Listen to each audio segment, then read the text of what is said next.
વરસાદની ખેંચને કારણે ખેડૂતોની ચિંતામાં વધારો થયો હતો, ત્યારે રાજ્ય સરકારે ખેડૂતોના હિતમાં મહત્વનો નિર્ણય લીધો છે। ખેડૂત આગેવાન જયેશ દેલાડ દ્વારા કરવામાં આવેલી રજૂઆતોનું સકારાત્મક પરિણામ આવ્યું છે। હવે ખેડૂતોને દૈનિક 10 કલાક વીજળી મળશે, કે જે ખેતીના કામકાજ અને ખાસ કરીને સિંચાઈ માટે અત્યંત મહત્વની સાબિત થશે। દક્ષિણ ગુજરાતના પટ્ટામાં ડાંગર અને શેરડી જેવા પાણીની વધુ જરૂરિયાત ધરાવતા પાકોનું વાવેતર મોટા પાયે થાય છે। હવે સરકારના આ નિર્ણયથી આ પાકોને જીવતદાન મળશે અને ખેડૂતોને મોટું આર્થિક નુકસાન વેઠવું નહીં પડે। ખેડૂત સંગઠનો દ્વારા આ પગલે આવકારવામાં આવ્યું છે અને સરકારની આ નિર્ણય શક્તિથી પ્રશંસા કરવામાં આવી છે। હવે પાકને યોગ્ય સમયે સિંચાઈનું પાણી મળતા ઉત્પાદન પર સકારાત્મક અસર પડશે તેવી અપેક્ષા વ્યક્ત કરવામાં આવી રહી છે।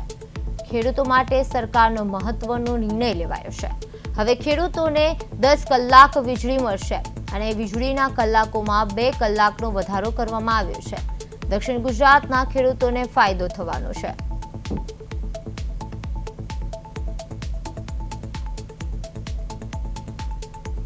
સરકારશ્રીમાં અને માનનીય મુખ્યમંત્રીને રજૂઆત થઈ હતી કે જે 8 કલાક વીજળી આપવામાં આવે છે એને વધારીને 10 કલાક કરવી જોઈએ, ને એના અનુસંધાનમાં આદરણીય મુખ્યમંત્રીશ્રી તરફથી સરકારમાં સૂચના થયા પછી ઉર્જા વિભાગે પરિપત્ર કર્યો છે।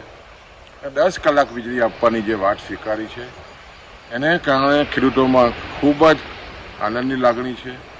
આ વર્ષે જે રીતે વરસાદ ખેંચાયો છે, પાણીની ખૂબ જ જરૂરિયાત હોય, સૌરાષ્ટ્ર હોય, ઉત્તર ગુજરાત હોય, દક્ષિણ ગુજરાત હોય, તમામ ખેડૂતોને પાણીની જરૂરિયાત છે।